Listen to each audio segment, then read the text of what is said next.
Hello, today I wanted to talk about an interaction that I just had today, and I'm going to do a close reading of a text that matters a lot to me because I was thinking about this text as a result of this interaction. I have a few videos up on my page about race, videos where I'm just exploring, I guess, pretty personally my own relationship to race as a white person with a pretty interesting background. It's been a lot of people like just really I've just been yeah, I've been I mean, I think I guessed it would be like this, but I thought, I think I naively thought, well, maybe people will listen to me because I have tried to have some conversations like white person to white person about race and all these things, thinking that it could be useful for people. But basically, it's been pretty eye-opening the kinds of responses that I have gotten in the comments um, from a certain demographic of people, and I think we can guess what kind of people that is. And yeah, I mean, I've gotten some really awful. I mean, a lot of times people, particularly one video that I will link up here, I've just gotten some really, really nasty comments, just really upset. And a lot of people of this demographic in my comments have tried to basically do anything that they can to get me to like be racist with them. They've tried gaslighting me. They've said things that are insulting. The good thing is that I think making these videos have started to teach me to just develop a tough skin and just keep saying what needs to be said and not be gaslit sort of back into the institution of white supremacy. And yeah, because I think that was like my fear, right? That people would respond that way, and they did. And even today, the interaction I had today was that actually I hadn't thought about this video in quite a minute because I made it like months ago, but I guess it came up on someone's algorithm or something, and they watched it. They left like a rude comment underneath because they were upset. And then what's interesting is that even they took the time and the energy to basically go onto one of my other videos that had nothing to do with race, and they commented that I was that I seemed very entitled and narcissistic, and they commented that on one of like literally on a random video that I just made about like a personal project that I'm working on.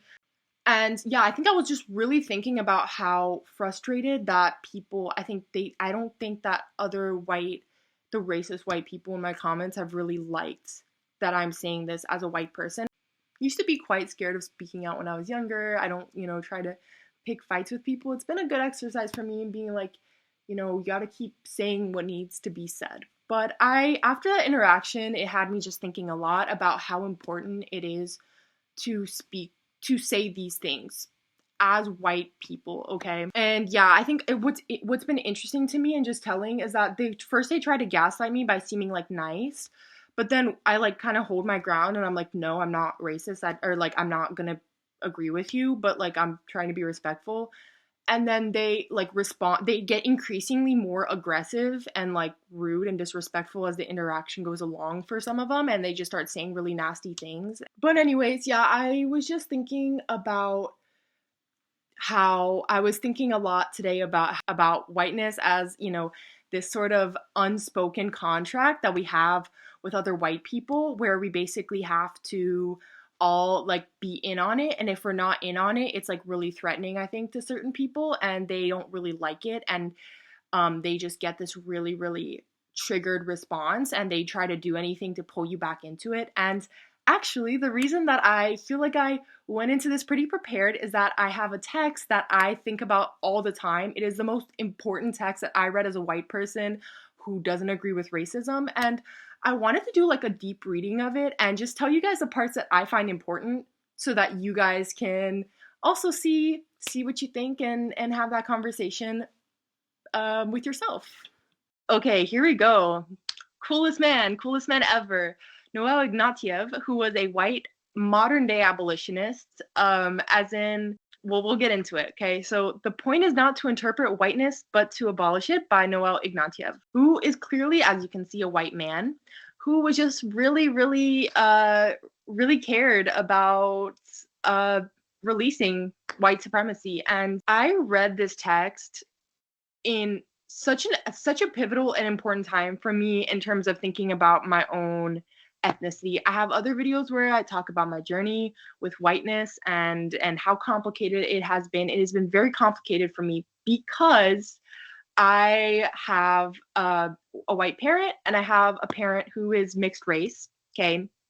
I'm clearly, as you can see from my face, I'm white. But because of all of the so many complicated factors that came from, my dad, white man, my mom is a Latino woman, and she's half my grandpa on her side is Black and Indigenous, and then my grandma was a white Brazilian, so she's mixed, right? I also obviously I grew up in the U.S. and I moved through a lot of different racial like environments, I guess. So for example, I went to a majority Black high school, and then I went to like this really tensely tense racial complex sort of environment for middle school. All of this is in the video that I'll link up on the top. And I went to a majority white elementary school, and then I went to a PWI, predominantly white institution. I went to an Ivy League for university. So I have been through a lot of different racial environments, a lot of environments that really challenged me, my identity, and confused me immensely. And I had such a complicated relationship to being Latina, to being white. Growing up, I never really felt that comfortable with my racial identity. Even though like I'm white, I think I always felt like I didn't feel, for example,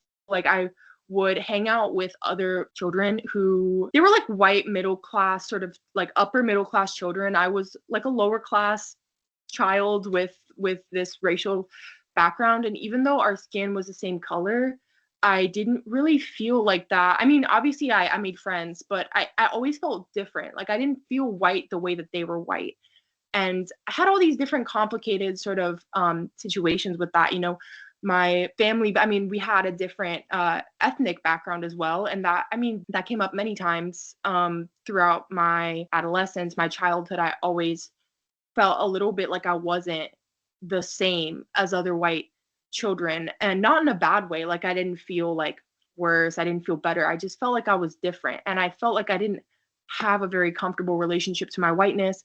Then I got to college and I was like, okay, made Hispanic friends, like Latino friends for the first time who were my age. You know, I grew up around other Latino people, but I was like, I think I didn't have other people my age, so I didn't really feel that integrated. And I made other Latino friends, and then I was taking all these classes about Latin America and all this stuff, and it was just really confusing for me. I was like, what am I? Who am I? I had so many questions. I was like, percentage wise, I'm not 100% white, but obviously I look white and people treat me like I'm white. So it was just very confusing for me. And it took like a lot of learning for me to even begin to understand myself. And when I read this text, I was like, oh, this is it. This is why I'm constantly uncomfortable. Okay. This is why I can't make sense of myself, because none of this makes any sense at all. Okay. So we're going to go into it, and we're going to go into all of the things that I find important about this text. I'm not going to read it word for word. I'm going to link it below. And if you're interested, it is a very short text. You can read the whole thing yourself, but I'm just going to like sort of unpack certain parts that really stood out to me, and why they stood out to me and why I think they're important. Okay, I'm not like super duper expert. I kind of got my degree in this, but you could probably get a better conversation from someone else. But I'm telling you this from my experience with my whiteness. This was such an important text for me. So Noel Ignatiev, he basically makes a few different distinctions here that I think are really important. So he starts by talking about how white studies is now a thing. We all know Black studies exist, or I don't know, African American studies, or the people studying the history of Blackness, which is such a complicated, has such a complicated and interesting history. The culture is obviously so interesting. So he was saying that he was talking about how white studies has also become a thing. People want to learn more about whiteness, and so he, as an abolitionist, okay, he calls himself an abolitionist. He says that the abolitionists study whiteness in order to abolish it. When I first read this title, I was like, what are you talking about? How do you get rid of whiteness? Whiteness is just a thing. People are white. Like, what do you even mean? He says, but it's pretty interesting. So basically, various commentators have stated that their aim is to identify and preserve a positive white identity. Abolitionists, such as him, deny the existence of a positive white identity. You're gonna have a lot of reactions to this. I had a lot of reactions to this as a white person, even like a quote unquote woke white person, a white person who reads a lot of stuff. you're going to have a lot of like, this thing is like kind of a roller coaster of emotions for white people.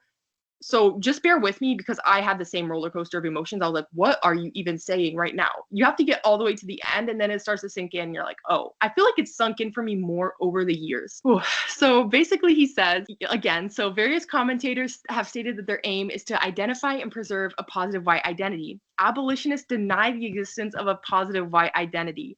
So he is saying that basically these white studies people are trying to understand what whiteness is so that we can almost have like good white people. You know, I think when I first read deny the existence of a positive white identity, I was like, that's kind of mean. I was like, what does that mean? But basically, he says, we at Race Trader, who is his magazine, the journal with which I'm associated, have asked some of those who think whiteness contains positive elements to indicate what they are. We are still waiting for an answer. Now, let me tell you that in some of my videos about whiteness that I have made, in the years after reading this. Obviously, I read this maybe like 3 years ago now. When I start to speak about white supremacy and start to speak against whiteness, a lot of people have commented saying that I am like self-hating, right? Or trying to imply that it's like almost like self-hate towards myself as a white person, that people are encouraging us to have self-hate towards ourselves and dislike our own whiteness. Okay. So when I first read this, before I did any of these videos, I had the same response. I was like, that's kind of rude to yourself. Like, but then I really had to think about it. And I was like, I was like, he's a little bit right because, well, let's go into it. Let's read a little bit further. Okay. Okay. So he says, until we get one, we are still waiting for an answer. Until we get one, we will take our stand with David Rodiger, I don't know who that is, who has insisted that whiteness is not merely oppressive and false. It is nothing but oppressive and false. Okay. I was like, whoa, whoa, whoa. This is rude. And he says, as James Baldwin said, so long as you think you're white, there is no hope for you. Now, this was a really interesting idea for me as a confused white person that I was like, I don't understand my whiteness that well. I really badly wanted to let go of it. Obviously, there was a lot of complications to that I had to root through, but I was like, I'm willing to get on board. If you can convince me well, I'll let it go because I'm so confused by it and I don't enjoy it. Just tell me because I don't want it. But he says, whiteness is not a culture. There is Irish culture and Italian culture and American culture. The later, as Albert Murray pointed out, a mixture of the Yankee, the Indian, and the Negro with a pinch of ethnic salt. There is youth culture and drug culture and queer culture, but there is no such thing as white culture. When I started to sit with it, I was like, he's so right. I was like, this has been my problem my whole life because I was like, I'm white too, but I was like, I don't fully understand what it means to be white. So when he said that, I was like, now I'm starting to get on your side because even though I'm white, like this is the thing that I've noticed. I was like, other ethnicities, they have so many things that unite them. They have like shared history, they have food, they have all these things. And I was like, this is something I think a lot. What is white food? Okay. When you think black food, you think like soul food. When you think Latino food, you think like I don't know. There's so many different Hispanic cuisines. You can think tacos, you can think enchiladas, you can think arepas, you can think everything, right? There's so many different food types. What is white food? Anything that I could answer to that question would probably be I don't want to claim it. What is like the white cuisine that we all share? What is it? I don't know, right? What is our shared history? That's when it really starts to sink in. What is our shared history, right? I think the thing about, for example, Black history, right, is that there's such an intense history of like cultural movements, musical movements. There's like a history of like a shared oppression that people are overcoming, all these things. What is white history? That's when it really hit me. Like that's when it really stuck with me what he said about that whiteness is not merely oppressive and false. It is nothing but oppressive and false. I was like, our white history is what? Colonialism, imperialism, being slave owners. I was like, I can't think of what is a positive white thing that we've done as like a culture. I started to really think about it and I was like, what? This is crazy. Like he's right. And the only things that I could think of is like, this is a thing that like, okay, when you think of like Hispanic people, like I feel like I can sort out like a cult, like a, obviously not everybody's the same, but as a Brazilian, for example, like I'm like, I feel like Latinos are so warm, fun, they're like laid back, they're pretty chill. there's almost like this shared, obviously not everyone has the same personality, but there's like traits, right? Like we like to dance, we like to have fun, all these different things that I think like, okay, that's like the vibe of being like Latino, right? Or like when I think of like a shared like Black identity, like the way that I know like the Black people I've met, like they're really funny, they can cook, they also like they have good sense of rhythm, all these things. Obviously, again, not all Black people are the same, right? But I'm just saying like there's like a cultural, like almost like a cultural personality or vibe. When I think, for example, even we can make this not even like not even racial, we can make it like ethnicity wise. When you think of British people, as someone who's living in England now, when you think of British people, there's definitely a cultural vibe here. Like there's British people are like they have like that sort of sarcastic sense of humor.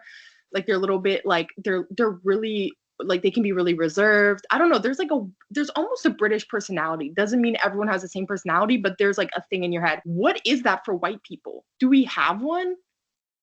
I don't know that we do. That's when it started to really hit me because I started to sit with this. I was like, I kind of think that he's right. I don't think that I feel like I don't know what connects me to other white people. Like, what is our shared vibe? Can you say, like, the only things I could think of are like not really that flattering of us? What we like to win, we like supremacy. We like, is that us? Is that who we are?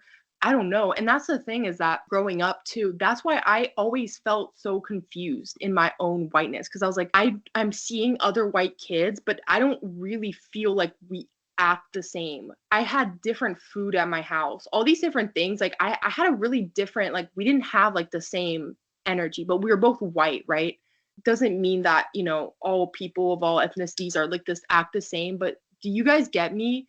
Like I feel like I don't know what the white personality is. Like what are the white personality traits? I feel like there's not really any. Like I don't even know. So that's why I was like, okay, I'm kind of seeing it. And that's the thing is that all of these different things that he mentioned, like youth culture, drug culture, queer culture, there's like you can visualize it. Like you can see it in your head. You know the kind of people you're going to meet, the kind of things people tend to do.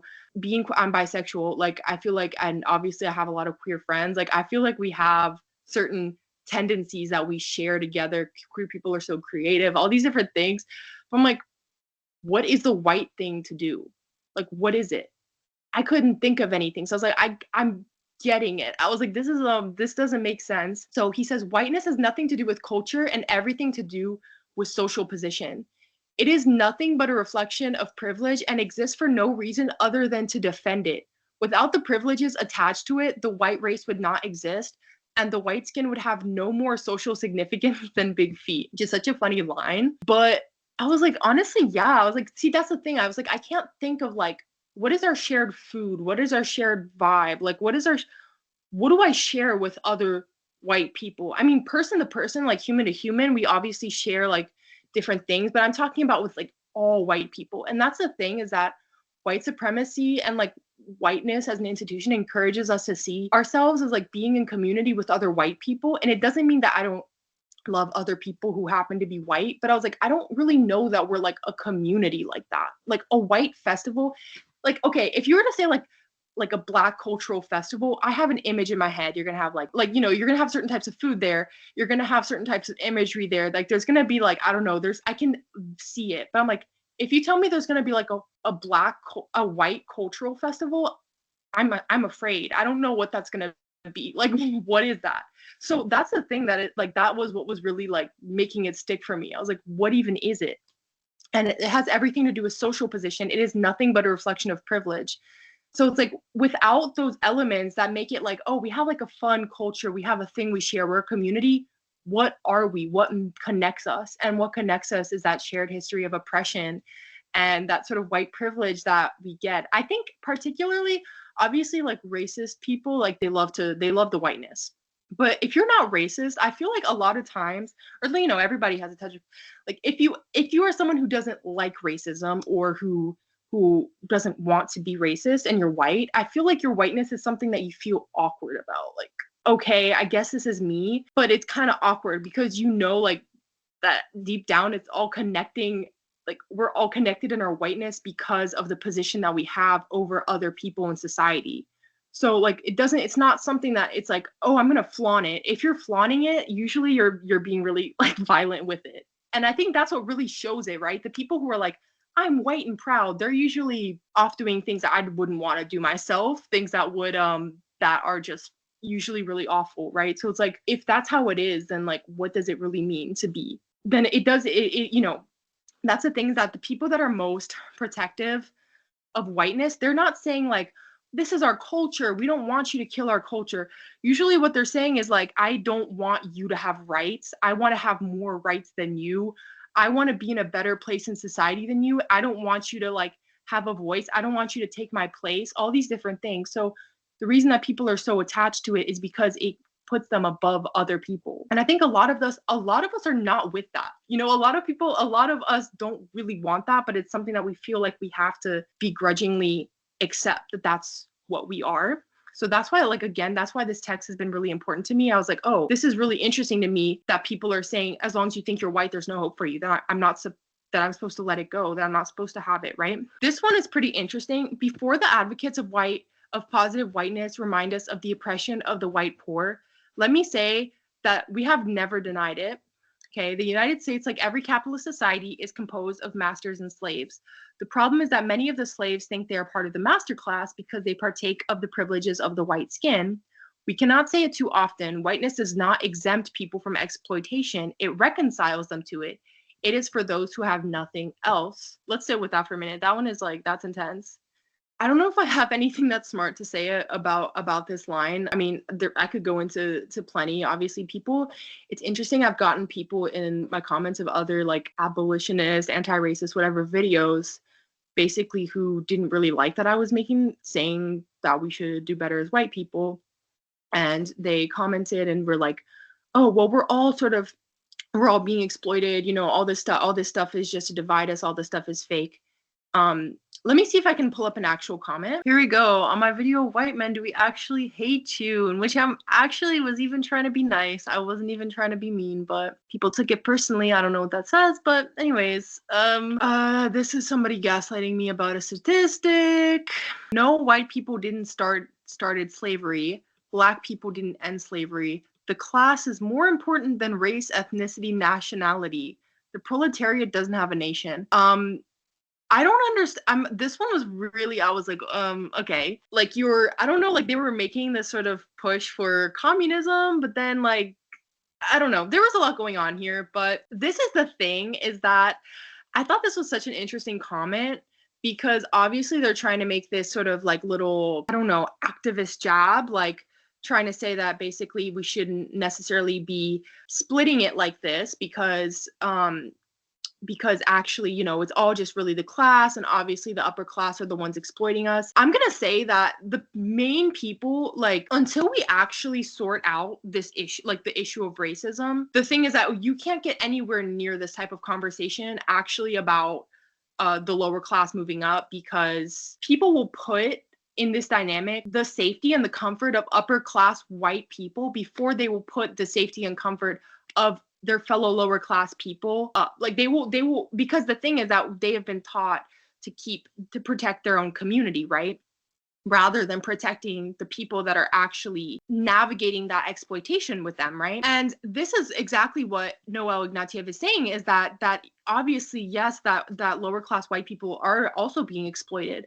But the thing is that while they are convinced that they are in the same community as the white upper class that are exploiting them, they're not going to do anything, right? So that's why these types of comments are useless. That's all I have to say on this part. I mean, you can sit there and think about it yourself if it's something that interests you, but yeah, I mean, I thought that was like a pretty strong statement. And I was like, yeah, it's true. Like, it's just because obviously white supremacy gives lower class people the feeling that they have some kind of power in society because they have power over other like racial groups in a sense. But at the same time, it's forcing them to stay powerless because they're going to keep basically fighting for the rights of upper class white people because they see those people as part of their community. Meanwhile, those people are not actually authentically part of their community because whiteness doesn't mean anything. Okay, we're moving on from that. But okay, I'm not going to read everything. He goes into some really interesting anecdotes about this idea. Okay, here's the next part that I'm going to talk about. We are anti-white, but we are not in general against the people who are called white. Okay, so those for whom the distinction is too subtle are advised to read the speeches of Malcolm X. No one ever spoke more harshly and critically to Black people, and no one ever loved them more. This text has meant so much to me, and I keep coming back to it. I have seen this in action. I had another video where I tried to say, like, we need to do better as white people, because we are so like, we have been taught to be so weak that we can't take criticism. And everybody was trying, like, a lot of people were trying to tell me that I was like self-hating for saying that. And I'm like, no, that's coming from a place of love. It is actually love. Tell people that they can do better and to want more for people. That's love, right? But people don't see it that way because they're so attached to that institution, right? But what he's saying here, he's saying that, again, I think he's making the same point as me, right? That it's not about hating white people at all, okay? He's not anti-white. He is anti-white, but he's not against the people who are called white, okay? So he's not against people with white skin. He's against the institution of whiteness. And those are two different things, right? Whiteness is a construct that we created to basically give a certain group of people a boost up economically, all of these different things. Whiteness, this is the thing, is that the first use of the word white was not actually until like the 1500s or so, in this like British play. Okay, the idea of these racial groups did not exist before things like colonialism, slavery. They were made to uphold those systems. Okay, so they didn't exist before. So what he's saying is that he's not against people with white skin. He's against whiteness, which is that institution that was created in like the 1500s. Okay, and that institution is basically an institution that was made to give people privilege. Okay, so he's not against, this whole text obviously is not against people with light skin.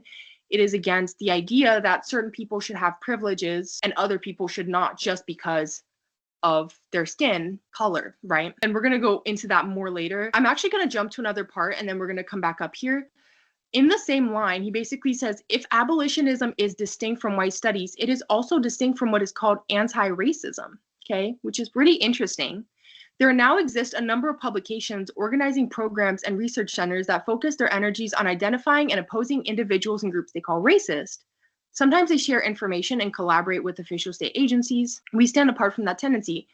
In our view, anti-racist work that does not entail opposition to the state reinforces the authority of the state, which is the most important agency in maintaining racial oppression. This one is pretty interesting and it goes along those same lines. What he's saying, okay, is that he's not an anti-racist, he's an abolitionist. And what that means is that a lot of people basically get stuck in this loop, in this cycle of like, they want to be less racist or they want to not enact as much racism, right? But what he's saying is that it's not just racism, okay? It's the entire institution of whiteness. It's the entire concept of whiteness. It's the entire structure of whiteness that was created, which is he is against, okay? Again, going back to that old idea, this does not mean that he's against people with light skin. He's not against people with light skin. He is not, he is basically against that institution of whiteness. For me, this was a really important idea. Again, I think this whole text is something that you want to sit with and all these things. I'm telling you my thoughts. You can come back to them. You can think about them over time. You know, I sat with these ideas for years and I still feel like they're growing on me and they're hitting me in different ways as I move through my own work, like internal work, right? We've been taught to call ourselves white, to see ourselves as white, right?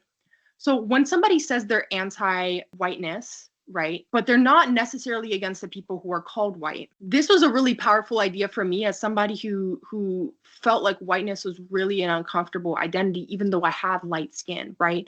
It was really helpful for me to start to separate that idea, going back to this whole thing about what is white culture, right? I was like, I don't know if whiteness really makes sense when I sit and think about it. Really, is it something that I care to protect, right? And a lot of times I think the instinct when somebody starts to be against whiteness, white supremacy, is that we want to start to protect it, right? Because we think it's us and we think it's our identity. But what this text helped me to see is that whiteness is not any kind of real identity. Whiteness is just this structure that basically tells me that I should be better than other people. and that there's other ways that me with my light skin can identify myself. And there's all these different real cultures, right? There's youth culture, drug culture, queer culture, American culture, Irish culture, Italian culture. For me, I was like, oh, I'm Brazilian and I'm American. And those are already such rich identities that I can explore my whole life. I was like, oh, like I don't need that whiteness identity as much as it's important for me to be real with myself now and be like, I'm white. Maybe in the future, I don't need to see myself that way. And I can have an identity that feels more fulfilling to me, something that actually has like real elements of it that I can actually connect to people with. You know, I think there's very few things that we as white people want to connect about, really, right? I mean, I would love to connect to other light-skinned people, people who are now called white, about all sorts of other things. Are you Brazilian like me? Yeah. Are you American like me? Cool. You know, I have British ancestry. That's pretty cool. It's interesting to connect with British people and see what British people are about. It's interesting. This really hit home for me when I was here in London, and I knew all this time that my family was like half British, right? On my dad's side, we were like had British ancestry. And I went to a festival with my sister, and it was like this British folk festival, and I was like, "Oh, British people have like a lot of culture. Like there's like actual culture here for me to explore. Like this is something like a real identity. This is cool. Like I could really anchor in on this and like really explore this." And I was like, there's so many cool things that I can actually connect to people with. Like we can connect on like our shared interests, we can connect on our hobbies, we can connect on all of these things. But when I meet other white people, I don't feel like I don't think that we click because we're white. You get me? Like, I don't think that that's really like, there's not much to that. Meanwhile, I think that, for example, when I connect with other Latinos, I do feel like a connection. Like, we're like part of the same culture, not obviously the same. There's a lot of different cultures within that umbrella, but we have like some kind of shared history, some kind of shared story. Like, we have like a connection. But I don't know if I have that connection with other white people in the same way. I think that when I talk to other people who are white like me, I don't think that we ever really connect with each other because we're white. And some people might, I don't know, but like I have white friends, obviously, and we connect on other things, like being like artists and stuff. I mean, obviously, subconsciously, I do probably still do like acknowledge those parts of each other, but you get me? I don't think that I'm ever like, hey, my white buddy. Like, no, like I never have that interaction with someone. It's like, yes, my white sister. Like, what? No, nobody has that connection with other white people. It's like, what's up, whitey? Like, no, what? That'd be crazy. If one of you does, that's funny, but I don't think I've ever had that moment where I'm like, my people. Like, no. The only people that I've seen have that is like, I don't know, maybe racists have that with each other. I don't know. Like, yeah, white people. I will say, the main way that I feel like white people and me end up being connected, and I've been working through this, is that I think like the real reason that a lot of times we end up pairing up is that we feel uncomfortable with like other ethnic groups. And then like it makes us feel safe to be like, oh, like when you see like a big group of people and it's like they've never really interacted with other ethnic groups and they only hang out with other white people, I feel like a lot of them, I think, subconsciously feel a little bit of like anxiety around non-white people. That's how you get that situation, right? Where it's like, okay, I feel kind of awkward. Like, it doesn't always have to be in like a racist way, but I kind of feel awkward around Black people, you know, not me, but like some people do, I think, feel a little bit like that, or, you know, you kind of look like me, so we're pairing up. And that's not to say that's a bad thing per se, but I think it's not really because it's like, oh, we love to indulge in white culture together. You know what I'm saying? Like, I don't think it's like, oh, we're gonna do like, I mean, maybe some people feel that way. I feel like that's not like, at least in terms of the other white people I've met, I've never been like, I'm gonna go meet up with a white person and do white person activities. You know what I mean? Meanwhile, like my Hispanic friends or my Latino friends, like we will do like Latino activities together, if that makes sense. Like we'll like, I don't know, we'll listen to certain types of music or we'll do like Latino things together. But when I meet with my white friends, we don't do white things together, because what even is white things? Like that's the thing. It's like, I think that's the distinction that he's trying to get at here. You get me? It's like, what is white people things to do, and like why do you feel connected to your whiteness? Like, do you feel proud of your whiteness? And it's not that you shouldn't feel proud of yourself, a white person, but it's like, do you feel like my white, like I'm so hyped to like indulge in some white culture today? Like, I don't think anybody does, because it doesn't exist. So that's what he's really trying to say, is that he's not against people with light skin in this text, but he is against that institution of whiteness that makes us think that we're all like in this together. And being in this together isn't like we're going to indulge in some fun white culture today. It's like we're going to like make sure that these privileges stay intact, or like we're gonna be scared of non-white people together. Like that's usually like the reason, right? This was a really cool line that I thought was so fascinating. President Samora Machel, I think, of Mozambique pointed out that his people had to die as tribes in order to be born as a nation. Similar things were said at the time. Afro-Americans in mass rejected the term Negro in favor of Black. We seek to draw upon that tradition as well as, we do not deny it, an even older tradition which declares that a person must die so that he or she can be born again. We hold that so-called whites must cease to exist as whites in order to realize themselves as something else. To put it another way, white people must commit sewer slide, I don't know if I'm allowed to say that word, as whites in order to come alive as workers or youth or women or whatever other identity can induce them to change into the from the miserable, petulant, subordinated creatures they are now into freely associated, fully developed human subjects. I'm gonna link another video above that I made. Go watch that video so that you can see the miserableness, petulantness, and subordinatedness that I'm talking about, that he's talking about here.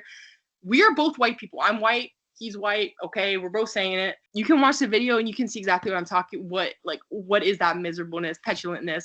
It's like, oh, you only got the job because you're Black. Oh, you only got the job because you're Hispanic. You got into the school because you're Asian and I'm white and I'm being oppressed. So all this stuff, and like, oh, like I didn't win, I'm upset, right? It's not because people have light skin, but because we are existing in like a system of privilege that encourages ourselves to feel like we need to be constantly on top. And if we're not on top, we need to throw a temper tantrum because it means that system isn't working well enough for us, right? So that's what he's talking about here. But I think it's pretty interesting, the idea that we should die as white people to be reborn as something else. But I loved it. I was like, oh my God, give me that. I want it. I want it. I would rather, that's the thing. I was like, whiteness does not make sense to me. That's why this is the thing, is I drifted through the first 20 something years of my life feeling so lost in my own identity, because I had to constantly stretch the limits of my own imagination, of my own personality, of my own like sense of self, to keep trying to fit myself and make sense of myself within whiteness as a box. I was like, I don't feel like I make sense in this, but I know that that's what I am. And I felt really confused. I was like, I have like these real identities. I have like a real ethnicity. Like I have real actual parts of me that don't fit very comfortably in whiteness, and that people that are like pure white don't always like really resonate with. And I was like, it feels like I keep having to squeeze myself into it because that's like what is required. Like whiteness wants you to keep squeezing yourself into it. That's why he says the point is not to interpret whiteness, but to abolish it. Is that whiteness, the thing about whiteness, you can see this. You can see how fake whiteness is just from the fact that in the past, people who were like had one Black ancestor or like an eighth Black or something, people would call them Black. White people would see them as Black and they would be treated as if they're Black if people knew it. Then nowadays, there are literally people who are mixed race who people will say that they are white passing or white rather than being like mixed or Black or whatever, because they're getting the privileges of whiteness because they kind of look white. So people will lump them into that, right? Doesn't mean that all white people are actually going to see them like that. But whiteness keeps forcing us to keep drawing the lines of it, to keep making it exist, to keep making it make sense in the current day context, where it's like it never made sense in the first place. It doesn't make sense at all. Like, doesn't make sense. So that's the thing, is that he's saying that we need to let go of it and to start to develop ourselves within real identities. Workers, youth, women, all these different things that like they have like power to them.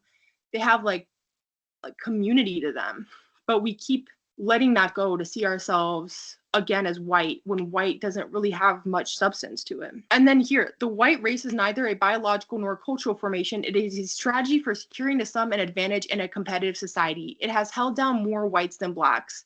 Abolitionism is also a strategy. Its aim is not racial harmony, but class war. By attacking whiteness, the abolitionists seek to determine the main pillar of capitalist rule in this country. I'm not even going to go into all that. I agree with it, but I'm not going to go into it all.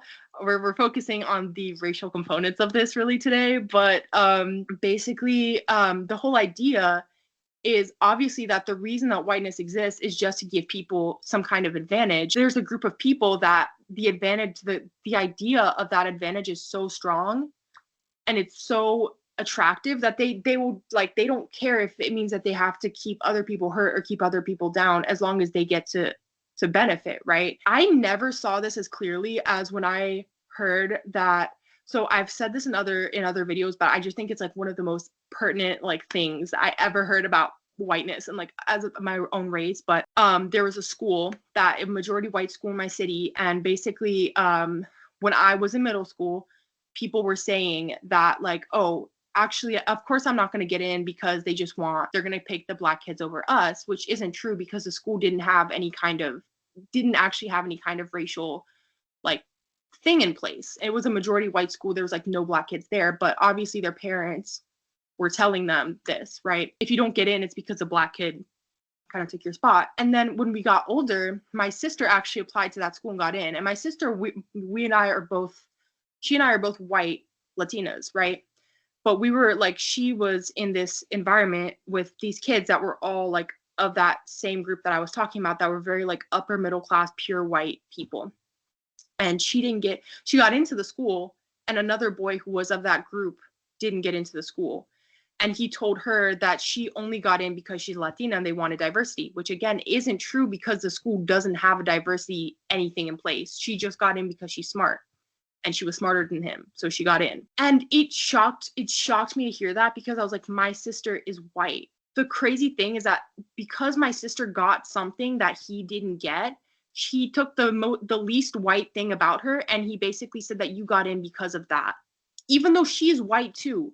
She's white too. But the thing is that the minute that he felt like he wasn't actually getting that white privilege that he was entitled to because of something, he de-whitened her, because he didn't like that she was getting in. Does that make sense? He like de-whitened a white person by taking the most, like anything that he could get that wasn't white about her, to try to claim that like that's the reason that he didn't get the privilege that he deserved. So I was like, this is real. Like, this is really real. He says it has held down more whites and blacks. Again, I'm only briefly going to go into this. I'm gonna be straight up. There's obviously some really like, I don't know, socialist, communist undertones to this. I am not well read enough to engage with that. Obviously the sentiment I understand, but I'm just not well read enough to engage with those elements, I think, in a productive way. But if you are, do comment and go into more depth for us. Really, I think the big idea here is that, again, by creating this false identity of whiteness, white people don't feel inclined to try to subvert the power that other people who are exploiting them have, right? So, for example, like people like white billionaires, right, who are just consistently just really snatching up all of the resources, polluting the earth, like just creating such a negative environment for the rest of us.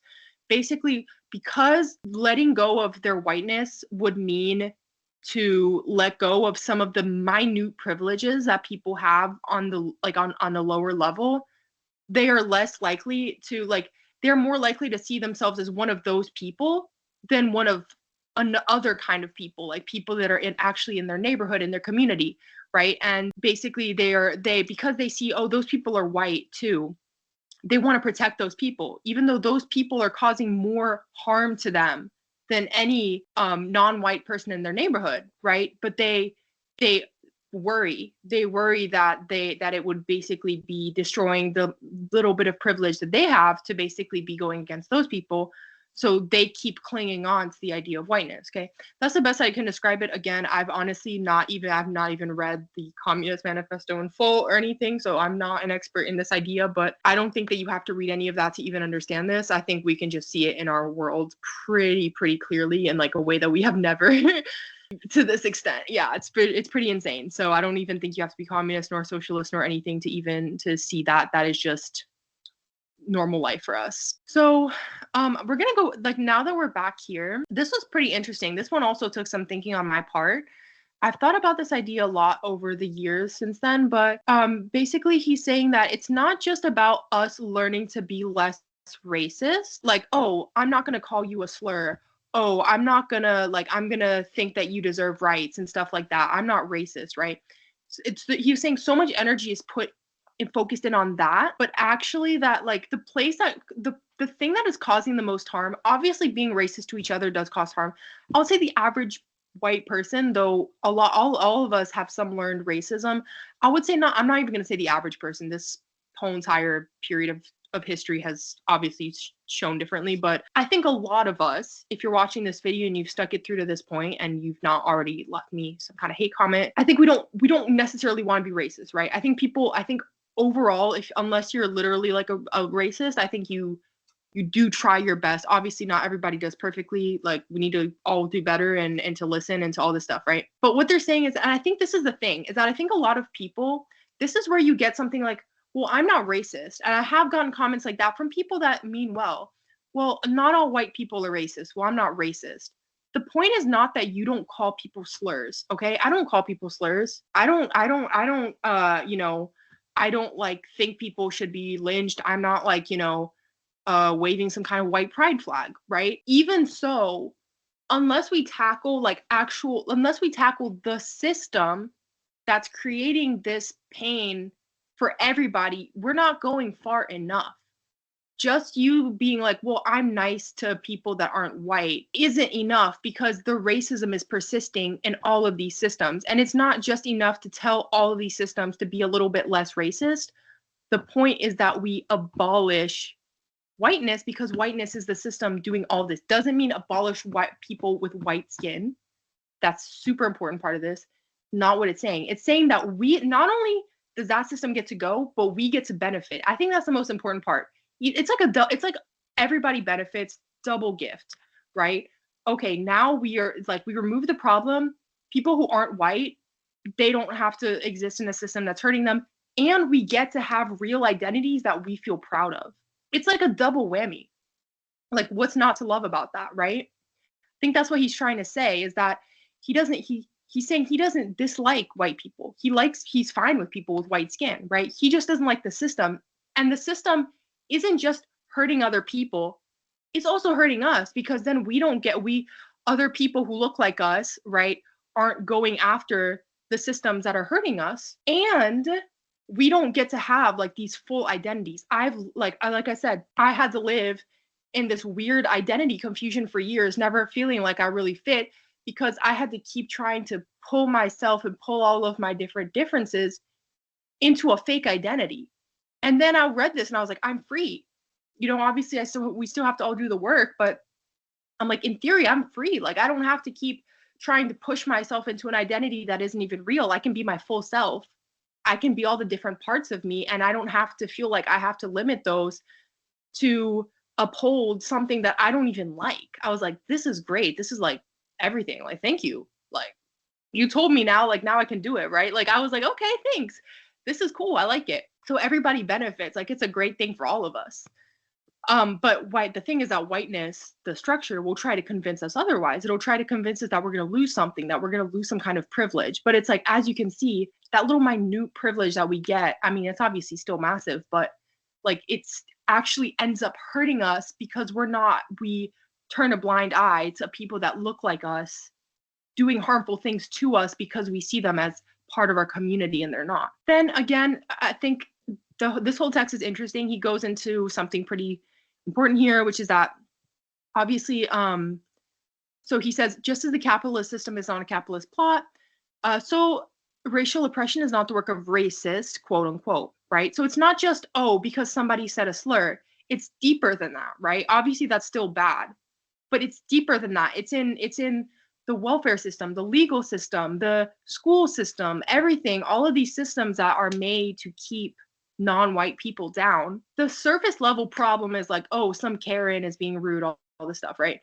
Like, or somebody like said a racial slur. Obviously big problem, but surface level compared to the real problem, which is that all of these systems are keeping, for example, Black people imprisoned, are keeping, I don't know, Hispanic people, whatever, out of the labor market, all of these different things where it's like this, it goes so much deeper. So it's not just about teaching all of us to be less racist. He's saying that that's like a surface level issue. That's the smallest of the issues. The bigger issue is to get everybody to get rid of the structure all the way down into the system so that all of us can flourish, right? And look at this. This is the thing that I think is interesting. A lot of people comment and they're like, oh, well, Democrats say this and this and that. First of all, I've never called myself a Democrat. It's not to say that I don't necessarily vote for Democrats, because unfortunately do live in a two-party system that is, whatever. When did I call myself a Democrat? People assume I'm not. And this is the thing, is that, okay, so we can also criticize the left. We can also criticize Democrats. I'll criticize them all day. They're not doing enough. They don't. Because they're still within the system, and we need a better system, right? But it is reinforced by reform programs that address problems traditionally of concern to the left. For example, federal housing loan guarantees. The simple fact is that the public schools and the welfare departments are doing more harm to Black children than all the racist groups combined. So he's saying also too, I think this is pretty interesting. Like, it's not even just we're leftist, so we think this way thing. I think that he's going so deep as to say that it's beyond all of that the left themselves will even cause issues for Black people, because it's not about left and right, it's about whiteness. So it's beyond all of that. That's why it really annoys me when people try to interact, where it's like, I think some people, they don't have the nuance levels to really interact with your idea that well, and they're so tied up in, it's like, right, left, Democrat, Republican, that people immediately start calling me a Democrat. The Democrats are doing this. When did I say I was a Democrat? When did I mention Democrats once ever? I didn't. So where is that coming from? That's the only way some people can see the world. And it's like, think for yourself instead of thinking through your party sometimes. But anyways, it's a lot to ask, it seems, of certain people. But okay, so the abolitionists seek to abolish the white race. How can this be done? We must admit that we do not know exactly, but a look at history would be instructive. Okay. He goes into something pretty this one, actually, the first time I read it, I kind of glazed over and I was confused. So I'm going to try to describe it again to you guys and see if I can explain it, because it's a very interesting idea. This was, oh my God, this is life-changing. This has changed my perception, and this is what I was reflecting on today. He's talking about some of the original abolitionists being like the people that you learned in like your 8th grade history class. So those people that were against slavery, like in the time of the Civil War, that were like, slavery needs to be abolished. So abolitionists. So he was talking about them, and he was saying that the government was really actually trying to stop all these sorts of anti-slavery literature things. They were trying, ban it from being sent in Southern mail. Slave states were controlling the Senate and the presidency, and Congress refused to even accept petitions relating to slavery. Most Northerners considered slavery unjust. Okay, people in the North, most of them didn't like slavery, but they didn't do anything about it. They were just like, oh, that sucks. And then they just went along with it, as majorities normally do, rather than risk the ordinary comforts of their lives, meager as they were. So even though they didn't necessarily like it, they didn't do anything about it. They just went along with it and were like, whatever happens, okay? But the weak point of the slave system was that it required the collaboration of the entire country. So without the support of the loyal citizens, quote unquote, of Massachusetts, the slaveholders of South Carolina could not keep their laborers in bondage, just as today, without the support of the law-abiding, race discrimination could not be enforced. So what he's saying here, what he's implying, is that most of us, we're going to be like, oh, I don't like racism. But most people are not going to go out of their way to do something about it. Most people are not going to go out of, they're going to be like, well, I'm going to stop being racist. I'm going to like disapprove of it or something. But they're not going to take it to the fullest degree, right? They're just going to be like, that sucks. And that's just how it is. And they're going to keep going, right? But what he was saying is that for slavery to continue, it meant that most people, like everybody had to be like on board, not necessarily like, I love slavery, but like I'm not really gonna do anything about it. Like it's fine. Like it can keep going. But what the abolitionists did is that they basically took it upon themselves to do anything they could to break up that sort of unity. So Wendell Phillips, this abolitionist, declared that if he could establish Massachusetts as a sanctuary for the fugitive, he could bring down slavery. So that was his idea. It's like, let me make some places that really don't agree with this, or who are going to be a little bit more against this. And he enlisted the northern population directly. Their slogan, basically the abolition strategy, the slogan was "No union with slaveholders," which was not, as has been often been charged, an attempt to maintain their moral purity, but an effort to break up the union in order to establish a liberated zone adjacent to the slave states. It was a strategy that would later come to be known as dual power, and neither Garrison's pacifism nor his failure to develop a general critique of the capitalist society should blind us to its revolutionary character. He was like, you know what? If the thing is that if everybody's just sort of going along with it, it's going to persist. But all that needs to happen is a little bit of a split. Okay. He was like, just some people, like one state needs to be against it a little bit more firmly and not be supporting it. And that was like that splinter. It was like that little splinter that started to crack everything, right? Okay, I'm not gonna lie, this next part I had to remind myself because I did remember reading like learning this in history class and I forgot. So the first time around I was like, yeah, I remember that, but then I was reading it and I was like, I don't think I fully remember it. So here we're gonna go into some history here. So John Brown's Harper's Ferry raid. In 1859, John Brown, a staunch abolitionist, and a group of his supporters left their farmhouse hideout en route to Harper's Ferry. And descending upon the town in the early hours of October 17th, Brown and his men captured prominent citizens and seized the Federal Army arsenal. So they took they grabbed up all the weapons. They were abolitionists, meaning they were against slavery. He basically had hopes that the local slave population would join the raid, and through the raid's success, weapons would be supplied to slaves and freedom fighters throughout the country. But this was not to be. First held down by the local militia in the late morning of the 17th, Brown took refuge in the arsenal's engine house. And so basically he was trying to get these local slave populations on board. It didn't really work. People like went through. Robert E. Lee, who I think is actually from my hometown. At least we definitely had a statue of him that was taken down at some point. But yeah, this is my home state. This is awkward. But anyways, basically they went down and they ended up capturing him, killing a bunch of the people. He was placed on trial and charged with treason against the state of Virginia. So fully against the state. And then he was murdered. Oh no, state of Virginia. Murder and slave insurrection, and he was sentenced to death for his crimes and hanged. Okay, so he basically was like a failed attempt to get like this abolitionist sort of moment going. So basically he was killed for it, right? After that, the slaveholders they retaliated by making all these new demands of the government. They want better slave laws. They want like reopening of the slave trade that was closed down, and they want expansion of slavery into the territories. So it was like they had this retaliation. We want more slavery. And basically, like the South, like they started going nuts. They were like not into it, okay? And because they were already sensing that this was going to create a moment where people were going to be forced to choose between abolition and the domination of the country as a whole by the slaveholders. So it's either give full power to the slaveholders and now they have all the power, or slavery's got to go, right? So basically he was saying it was actually the fault of the slaveholders at the end of the day that this all went down, because they got so arrogant in their demands that the North was like, okay, before we could go along with it, but now we're really not okay with it. This is not okay.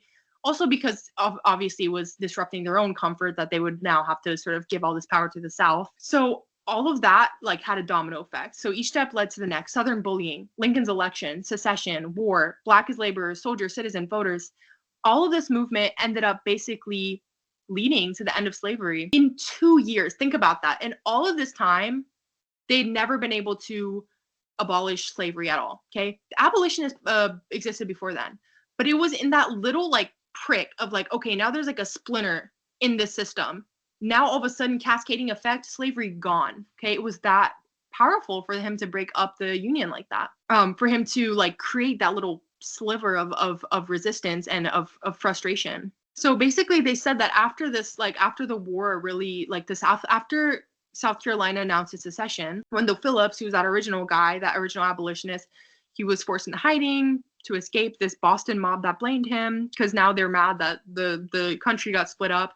But 2 years later, he was invited to Congress on how to win the war.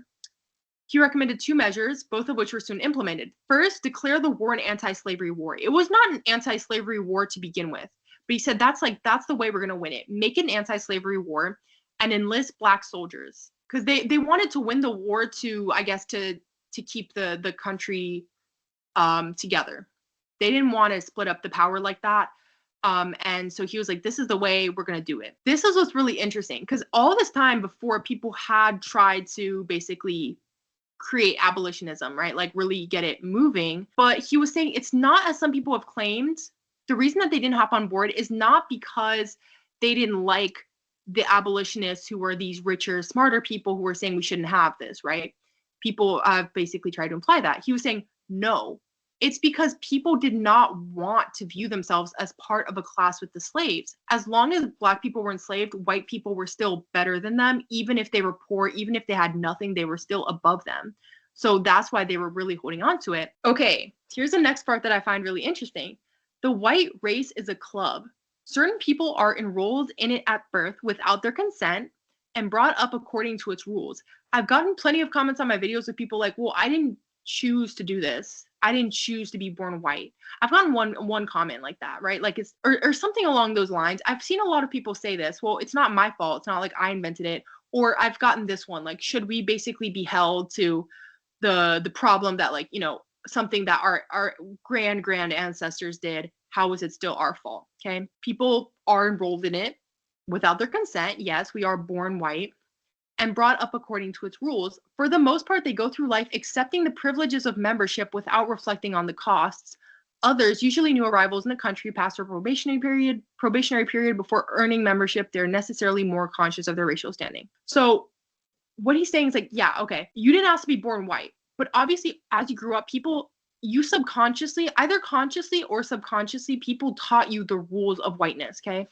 And you basically usually go through life just accepting the privileges, not really pushing back, even if you don't necessarily like racism. Okay.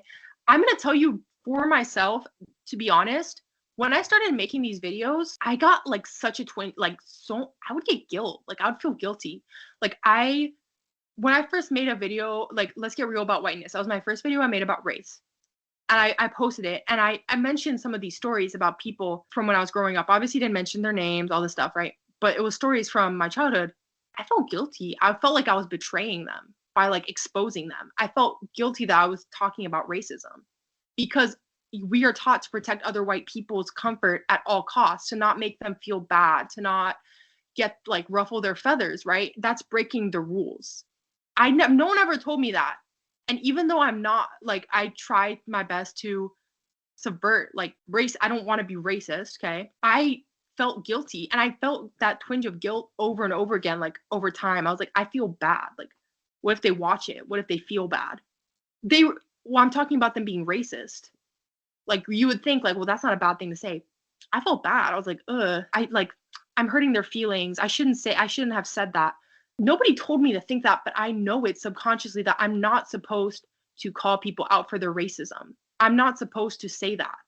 I'm not supposed to upset people by pointing things out. I'm not supposed to make people uncomfortable. Nobody taught me that ever. Nobody said that to me, but I just knew it, and I felt guilty. Okay, so we subconsciously, we learn the rules and we keep them. Like, we keep them. We feel bad. We say, well, don't say anything to them, or, you know, be polite at the dinner table, all of this stuff, right? We know the rules. Maybe you don't say them consciously, but we white people, like, we know the rules. We're not supposed to do that. Okay, we're not supposed to get rid of whiteness. The White Club does not require that all members be strong advocates of white supremacy, merely that they defer to the prejudices of others. Exactly this.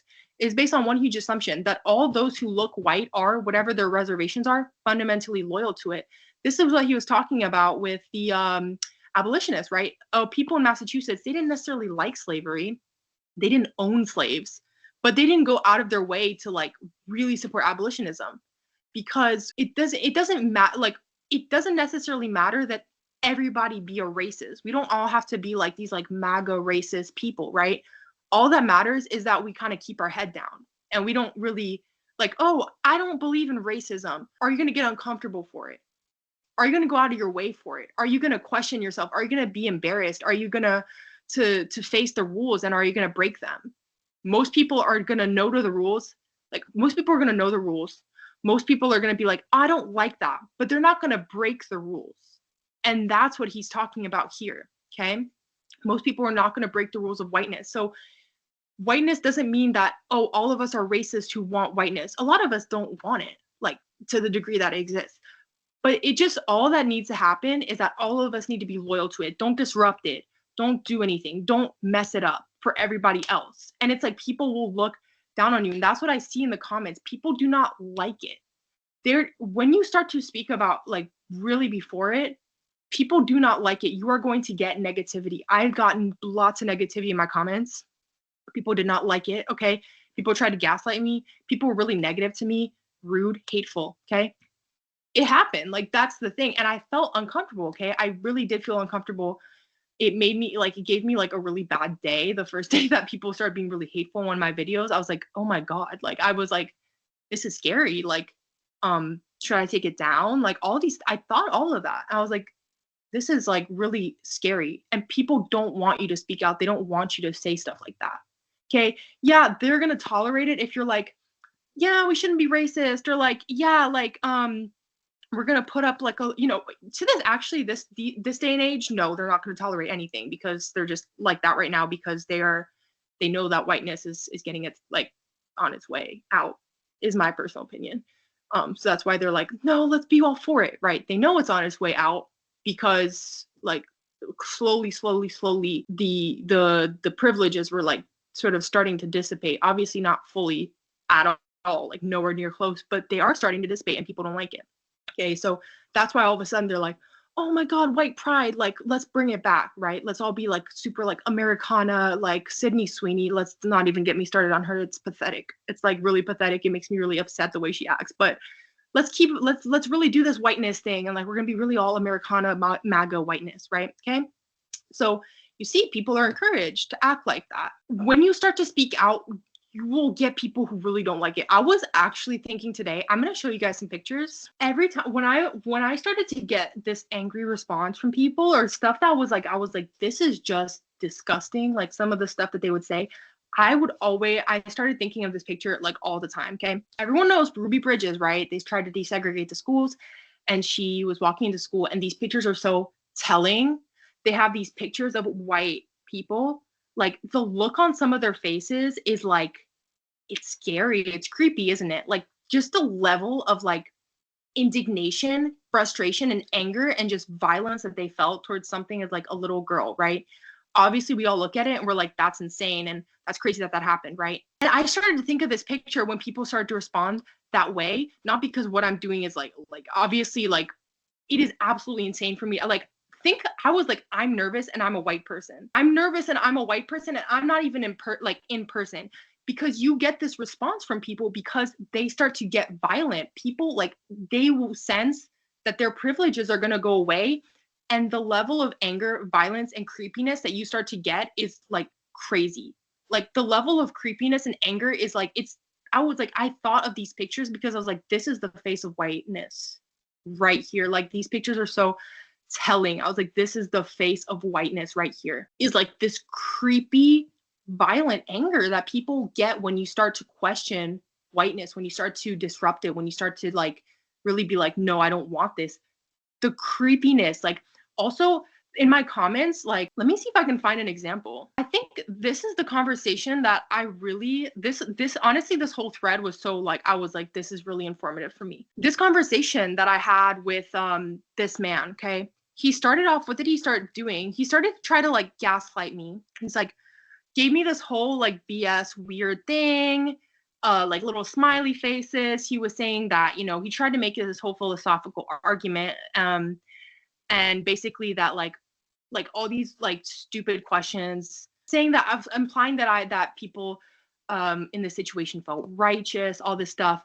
On the surface, it just seemed like he was trying to like converse with me, okay? He was like trying to compliment me in a little bit, like, oh, critical thinking, that's great, But that alone does not automatically mean you get to the core of the issue because you're a product of society. He was trying to say, I'm just a product of my society. And he was trying to intellectualize with me, okay? And he said, read it, philosophy. That is my honest advice to you. I'm a few years older and started to focus on that just like a year or two ago. I'm very happy I made that decision. Basically, he would be someone to think something like that, but then he basically was like, oh, but then I read more and I just realized I wasn't educated enough, okay? And he was trying to like really like gaslight me. Then I started responding to him, and I was like I was not being racist back. I was like, no, I think this is right, and I have read philosophy because went to an Ivy League school where I had to read philosophy, and I read philosophy by people who are not white who would also say the same thing, and I saw this myself with my own eyes. Okay, so maybe you should read more. Okay, this is when he started to get creepy and weird. So I'll choose sharper words. Yes, I do understand your point. How could I not understand when I heard it thousands of times? Some people think that there are certain opinions that are right and wrong. He was like really like he was annoyed that I had my own opinion. Basically saying that basically I'm not a free thinker, all of this stuff. And it does sound wrong to me to treat a complex emotional time with emotional vulnerability, understanding empathy. It doesn't sound just wrong, but absolutely pathetic. Hell, it might be the most disgusting string of words I've ever spoken. He's angry. He's starting to get angry at me, and it's getting creepier, okay? You're parroting the collective morals you adopted and feeling righteous for doing so. I bet it feels great. The whole topic is effing stupid. You're trying to solve racism by racism. Everything thinks they need to change others. In reality, they themselves are the problem. He's saying I'm the problem, okay? So he's trying to gaslight me. And then I responded and was like, if you find empathy and nuance pathetic, we don't have anything to say to each other, but there's lots of philosophies that say what I'm saying. So he was trying to tell me this whole thing about you should read philosophy. I countered back with many different philosophies that wouldn't agree with him. And then I don't need others to tell me when, with whom, and how much empathy I should feel. White people always respond this exact thing. It's amusing to imagine stopping a young Black adult on the street and expressing my empathy to them. I would most likely get punched in the face, and rightfully so, as it would make me a very sick individual. They always say that, and I'm like, obviously, I'm not telling you to do that. And second of all, why do you think a Black person would punch you in the face for being empathetic? What? It's just weird. And then making these sorts of really like gaslighty things about me. Do you see how he like they don't like it? They don't like it when you don't agree with them and when you step outside of the rules of your own whiteness and you don't like, especially because he's a man and I'm a woman. I think that was obviously there too of like, you need to agree with me, you are stupid. And if you don't agree with my way of like thinking, like then like I'm gonna insult you and I'm gonna be rude to you. So that was one. And let me show you another time that basically another white person tried to gaslight me into being racist with them. They don't like that I'm not being like, they're trying to like pretend like they're being nice to me, but they don't like that I'm not being racist with them. They want me to be racist with them. Look at this. Look, I told you guys, another self-hating white passing person. You call me white passing, which is interesting, but I am white, but also it's not self-hate. No hate white, okay? This video was like just full of interesting comments. Look how like all of them are just gaslighting me. They don't actually have anything to say. You're just babbling on. I get a lot of that from men. You're just babbling. You're not coherent. All this stuff. I get a lot of people telling me that, and it's like, okay. Here's this one. Okay, I couldn't tell for some reason at first that this was a white person, though I should have known. They said I was trying to attempt to justify racism and discrimination. That 150 years ago, someone who looked like you did something bad to someone who might have looked like me. Therefore, my racism is justified. I think that's why like I thought he was Black because he said someone who looked like me, but he wasn't. I'm pretty sure the KKK used the exact same justification for what they did too. Okay, and I was like, I answered back like genuinely because I thought he was like Black and he was trying to like criticize something. So I was like trying to be like, oh, this is why I said what I said. But if you like, I'm a bit confused on if you're saying I'm being racist to white people. And then he just started being like BS back. Okay, like all these little condescending things I get as a woman. This isn't even the point, but do you honestly believe this racial scorekeeping is good? If your boyfriend treated you this way, keeping score for everything, would that be a good relationship? What if I don't even want a boyfriend? You don't know me, okay? Anyways, yeah. So he basically tried to like gaslight, like he was trying to sort of gaslight his way through. like, this is where it really got, like, gaslighting to me. I know this because I spent 12 years out on the street mobilizing people. And when I was done, found that the things I had been taught by my university, my parents, and most of my peers were not true. I was a precinct officer in the Democrats. I worked in paid and unpaid position for 2 governors and still know several state. I don't believe him, first of all. I definitely think that this was like a lie, that he's trying to mirror. I feel like he was trying to mirror back to me what he thought that I was. Like my university, my parents, most of my peers. None of this matters. Okay. And I was like, you obviously didn't care that much. Like, if you could just give up on like non-white Americans because now you're not a Democrat anymore, like you don't understand anything. Pointing fingers and telling people you know all the challenges they face and they need to go to the back of the line, that's not love, that's hate. You don't seem like a hateful person. Just understand that selective empathy is a horrible thing, and don't let people convince you to live that way. He doesn't like he doesn't like the feeling of somebody pointing fingers at him. Okay, you're not supposed to point fingers. And I was like, I'm not going to be racist back. Okay. And he, like, obviously you can tell he was getting really annoyed. Sure, people are more than capable of keeping up. The fastest walker I've ever known was well above average height. Do you really want a world where everyone has to walk at the speed of the slowest person? I just feel like they obviously, as they go down, like, you can tell they're getting frustrated because they don't want you to not be racist. They want you to be racist with them, and they want to convince you to be racist, right? And this is why. Because if people are not all racist together, then it starts to seem really stupid that they're racist, okay? It starts to be like, obviously it starts to point fingers at them because all of us are supposed to do it together. Here, on the other hand, the cops don't know for sure if the white person whom they give a break is loyal to them. They assume it, okay? The non-beating of poor whites is time off for good behavior and assurance of future cooperation. Their color exempts them to some degree from the criminal class, which is how the entire working class was defined before the invention of race, okay? So basically, what if the police couldn't tell a loyal person just by color? What if there were enough people around who looked white but were enemies of official society so that cops couldn't tell whom to beat and whom to let off? That's the thing, is that if we all act like good white people, then we are protected, right? But if we act like bad white people that aren't doing what we're supposed to do as white people, then people don't know who to, like, then all of a sudden they would begin to enforce the law impartially, as the liberals say, beating only those who deserve it. So whites who are poor would find themselves on the receiving end of police justice, just as Black people now do. So if white people were to start being enemies of society, they would see that their privileges would go away, because it's not actually about them being white, but it's about them being enemies of the state. Okay, who is an enemy to the state? This is what he's saying. People assume already that Black people are enemy to the state, but they assume a white person to be a friend of the state. So if we're as long as we're keeping in line with whiteness, we'll be friends of the state. That's what he's saying. That but if some people were to start acting as actual enemies to that system, then it would start to be an issue. Okay, the effect on their consciousness and behavior is predictable.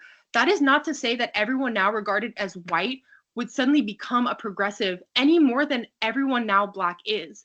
But with color no longer serving as a handy guide for the distribution of penalties and rewards, European Americans of the downtrodden class would at last be compelled to face with sober senses their real condition of life and their relations with humankind. It would be the end of race. So it says, when it comes to abolishing the white race, the task is not to win over more whites to oppose racism.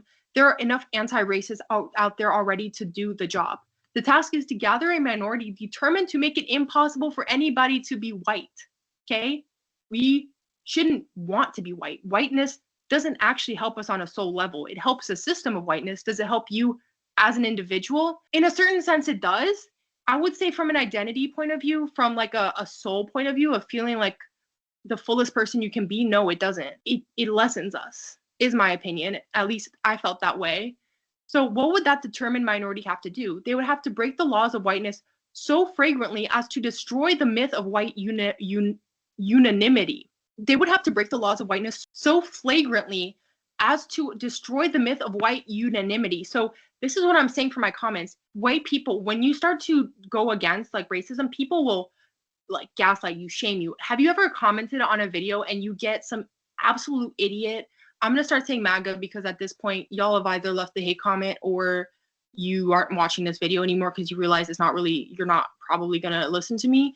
Have you ever commented and had some idiot MAGA person respond something that's just like kind of like trying to shame you or embarrass you, and it doesn't really have anything to do with the argument? They want you to feel embarrassed, stupid, like all these things for breaking the rules.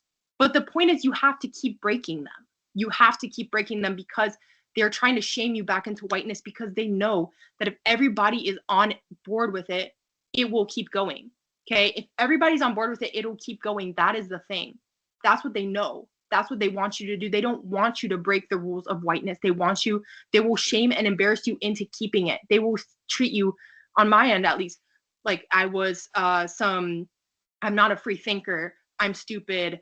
I'm just sort of brainwashed by the left to think that we shouldn't do this, right? Meanwhile, did I ever say that I was a leftist? Did I ever say I was a Democrat? No, I didn't. Maybe I'm like the most MAGA person in the world, but I'm not racist.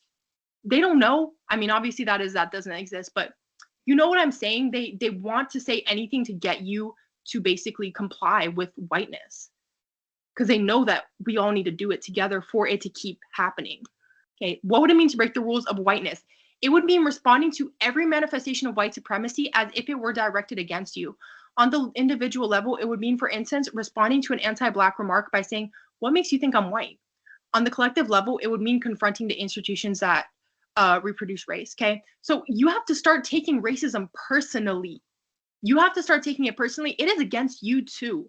Obviously, he's saying here there's like a class argument. Okay, he's making it a class argument that you are being hurt by the idea that we need to uphold like the privileges of other upper class white people that you're never going to meet. Obviously, that's like the main thing. On my end, this is coming from my own journey. I also think that it's stopping you, and he kind of agrees. He talked about white culture, from having a real culture, from having a real identity, from having this real sense of like, I know who I am, because whiteness is such an empty identity. Okay. And we feel like that's what we have to identify as. And I felt so confused the whole time. And also, for example, go watch my other videos. I talk about, it stops you from feeling like you have to comply with whiteness. Also stops you from building things like determination, resilience, all these things. It stops you from developing your skills because you know you can get by on your whiteness. There's so many ways that it stops us from being a full human being. Okay. And here, responding to an anti-Black remark by saying, "What makes you think I'm white?" I know that seems a bit strange if you're a white person. I was like, I don't know how that would even fly if I were to say it. But at the same time, I've heard a lot of mixed people who look completely white, basically, like, they'll say that. They'll be like, "What makes you think I'm white?" Because they're not. And people sometimes people will start to try to be racist with you. I've seen plenty of white passing mixed people say this. They'll start to say racist remarks with you, or like make racist jokes with you, assuming that you're going to laugh along with them because they assume that you're on that wavelength with them. And a lot of people will just laugh along because they're uncomfortable. But he's saying, he wants you to say, "What makes you think that I'm part of that? I don't agree with you at all. I'm not on that wavelength with you even a little bit. That's not me." So that's the point, is to start breaking away, not just being like, "I'm not going to say slurs, but I'm not going to let this fly because I don't want it." And then basically he's saying that the abolitionists oppose all of these different things and these different labor, like in the government and all these things. That this all has to go beyond socially acceptable anti-racism. It's not just being like, yes, we are all diverse and we're all good together, as long as that's important too. But like, it's not just being like, we're all friends, I'm colorblind, all these different things. But it means going beyond that and being like, I am personally offended by the system and I'm going to go above and beyond. Okay. That is what you need to do. Not just being like, I'm not racist, I have Black friends. Go further, because you benefit from going further too. And lastly, he ends with the idea of a traitor to the white race. This one was so okay. This part is kind of funny, or he ends it on a funny note, kind of. I need to see the video so I see if like the tone that he said this with. But okay, so a traitor to the white race is someone who is nominally classified as white but defies white rules so strenuously as to jeopardize his or her ability to draw upon the privilege of whiteness. I was like, goals. I'll do it. Go for it, because I don't want this thing. The abolitionists recognize that no white can individually escape from the privileges of whiteness. Okay, that's why I'm not gonna sit here and be like, "Oh, I'm not white." I am white. I'm gonna tell you right now, like, I'm white. But I can on the inside see that all that's not true, but also claim it for now, because people are still gonna see me as white. So as long as people are seeing me that way, you gotta own it, right? You can't just be like, I'm not white now. It's like, it's true, but it's like we still gotta deal with like the whiteness while people are still gonna treat you that way. Then later we can have a different conversation, or now and then like save it for later. But the White Club does not like to surrender a single member, so that even those who step out of it in one situation can hardly avoid stepping back in later, if for no other reason than the assumption of others. So exactly, people are still going to treat you like white because they don't want you. You saw in those comments, right? They don't want you to be anti-racist. It's like offensive to them because they want you to be in it with you. So they will do anything to pull you back in. They want you to get back in there. Like, let's all do it together. Let's all be white together. They want you to do it, okay? But they also understand that when there comes into being a critical mass of people who look white but do not act white, people who might be called reverse Oreos, I was like, okay, it's a bit funny, but I'll take it. The white race will undergo fission, and former whites born again will be able to partake together with others in building a new human community. We can see each other as differently. Like, we can have like identities. You don't have to see each other as that. I was like, beautiful. I love it. Thank you. Thank you for the information. And yes, so that's his central strategy. And that's not just him saying it. He's basing that in how the abolitionists did it before, where it went from, okay, people, there's like, slavery for like a very long time. Nobody's able to get rid of slavery. All of a sudden there's a crack. All of a sudden, no slavery. That is a massive shift. Think about that. Think how massive a shift that is for a country that was reliant economically on slavery to go from we have it to we don't. And all that took was creating some cracks and letting some people be like, hey, this is not like, this is not like cool with us right now. Like, we are not benefit, like this is hurting us in some way. Just that little crack in 2 years, slavery gone. Think what we could do. Like, I don't even know. I don't know where it goes from here, but think like, that's all it takes. All it takes is some of us not not complying with it. It's really like, that's the thing, is the reason that a lot of people are going to stop is because you're going to get that Ruby Bridges effect, right? Okay, you're going to get that Ruby Bridges effect. You're going to get this sea of white people who do not like you, offending you, being racist to you. Let's go through let's look at some of the comments. I got like no positive, even though I was being like positive, like I was trying to be nice even. I got a lot of negativity, okay? You shouldn't hate your men, but you do. They deserve better. We all do. I was saying I don't hate men. I was saying we should stop hating men. But feminism gives you hatred disguised as empowerment. All these different things, okay? Don't care. You need to reverse brainwash yourself. Babbling about walking faster in order to justify your race Marxist feminist worldview. Pathetic. I am a middle-aged white male. I lived on 3 different continents in the last 20 years and have not experienced disparaging comments or discrimination since living in the US. Average peer-approved groupthink opinions. You are indeed inoffensive to most white women your age. Congrats. Okay, I don't understand, but I'm inoffensive to most white women. Okay. They want me to be brainwashed by their idea. Let me guess, you're 5'10". I'd be happy to be 5'10". You're the enemy.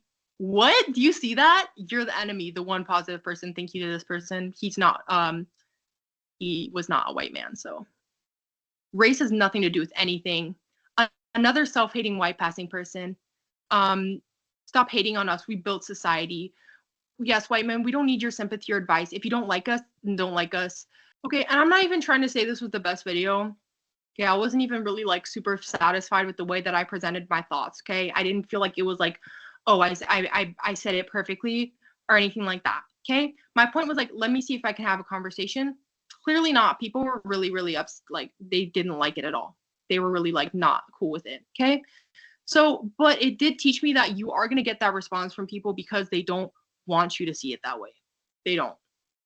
Okay, again, if it wasn't a great attempt just from the perspective of people who aren't like racist white men or something, I'm sorry. I actually did try my best, but I didn't even feel like I did it perfectly. But the point is just to show you that when you try to speak up and say anything, like even like obviously I kept it like toned down because I was trying to like see if I could like make a little crack, a little dent, right? Like, let me see if just being like really simple, I can like get like speak to people.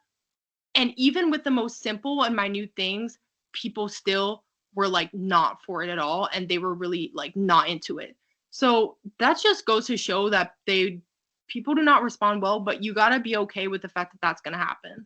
So there you go. This was a little bit of a longer video, but this is literally like one of the most important texts that I ever read for myself as a white person, because it taught me how to take things further. I think a lot of us want to take things further, okay? I just don't think a lot of us know how to take things further. It's not very clear. Like, it's not very clear all of the time. If you're someone, like, because that's what he was saying, right? A lot of us are so focused on being anti-racist because that's what we are sold, or that's what we have in front of us. But I'm like, you don't always know how to take it further. So you just kind of sit around in your white guilt, like, what am I supposed to do? And that's why this text was so powerful to me, and it really empowered me, actually, as a white person, to be like, okay, this is like the next step, or this is why I'm so confused about myself, okay? This video is just it's a little bit more like into the nitty gritty. Again, I did get some people, this is the thing with my video, is that I can't really tell what race everybody is. So I would say most people were really negative, and I think most of them are obviously white men. Some people on that video, like, they had criticisms, and I understood.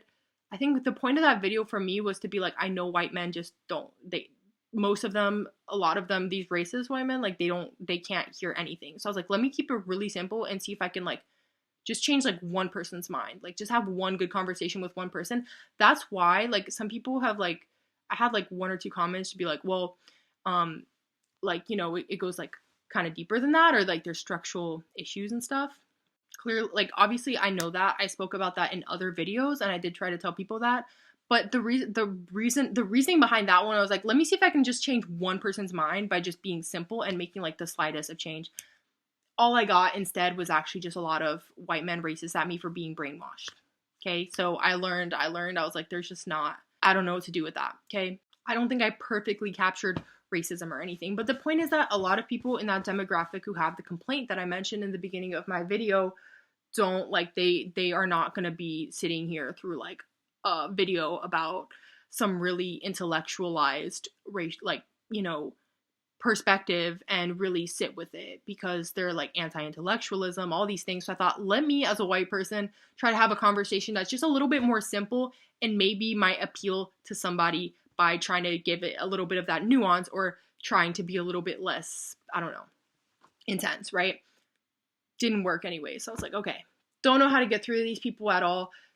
The way you get through to them is just through people who actually are going to do the work, I suppose, and who are going to do the work well, and who are going to take ideas like this and do something with it. If you watched that video and you had the same critique, I get you. I don't think it was, like, a perfect attempt, but it was just my attempt to be like, okay, let me have a conversation with white men, because, like, white person to white person, we should speak, right? Like, white person to white person, we should have these conversations. So I was like, how do I get through to them? Was my question, right? I was like, how do I have that conversation with them? So that's how I ended up making the video.